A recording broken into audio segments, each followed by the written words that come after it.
I'm not so perfect, baby, are you worth it? Come right here, come right here. I'm not so perfect, baby, are you worth it? Come right here, come right here. I'm not so perfect, baby, are you worth it? Come right here, come right here. OK， 大家好，欢迎来到深夜摄影教室，我是古雨。好，前面大家看到的就是我们拍摄的一组玫瑰花礼的主题照片。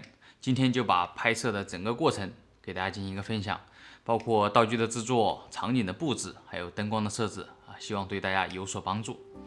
好的，我们就直接进入正题，也是前段时间刚拍摄的一个小短剧啊，看到有些情侣因为一些误会难成眷属，把新买的玫瑰花给丢掉，把爱情也弄丢了。我们也就废物利用，然后变废为宝，把花朵和一些废纸壳进行了一个结合，做了一个这样的棺椁道具，然后用废弃的玫瑰进行了一个装饰和布置。因为手工能力有限，也不是真的做成了一个棺椁，只是这样的一个外形，能表达出寓意就可以了。也只是因为一个这样的道具，没有任何不好的意思，所以说请大家轻喷。好，准备好道具之后，接着就是灯光。这个主题想拍的就是有一点阴森感，也不能过于的诡异啊。今天选择了2个爱图仕的 T2C 的手持灯棒，可以调节 HSL 的指数，色值很准。我们选择了一个绿色，同时选择了一个黄色，这样的冷暖对冲就显得既有一点点神秘感，又没有那么的恐怖。放在人物的两侧，既可以照亮环境的同时，还可以把模特身体两侧进行一个照亮，拥有了一些色彩感。主光源我们用了一个爱图仕的 300D， 加上了淡格，让人物主体显得没有那么黑，也可以照亮整体的一个环境。但是人物整体看起来还是比较平，我们选择了爱图仕的 Spotlight 作为人物的主题的补光。它的这款聚光筒可以调节不同的光线形状，在拍摄的时候，我们投射在模特的眼睛和身体部分突出了表情和状态，同时让画面更有戏剧感。拍摄中除了灯光和主题的道具之外，还用了很多附加的道具，也是非常加分的。这是用到了烟雾机加上 Spotlight 的一个直射光源，让画面更有层次感。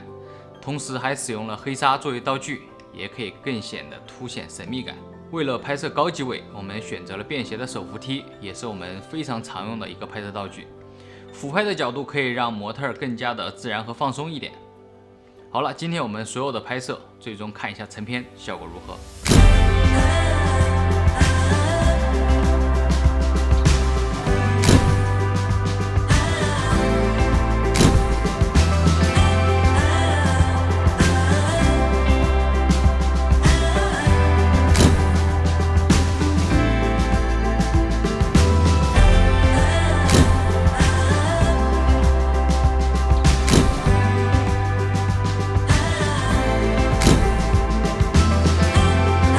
成片大家觉得如何？可以发表一下自己的观点。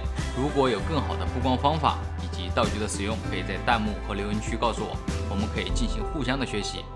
同时也祝有情人终成眷属。这里就是今天视频的全部内容，求评论，求转发，求3连。制作视频不易，你的认可就是对我们最大的支持。这里是深夜摄影教室，我是顾宇 ，peace。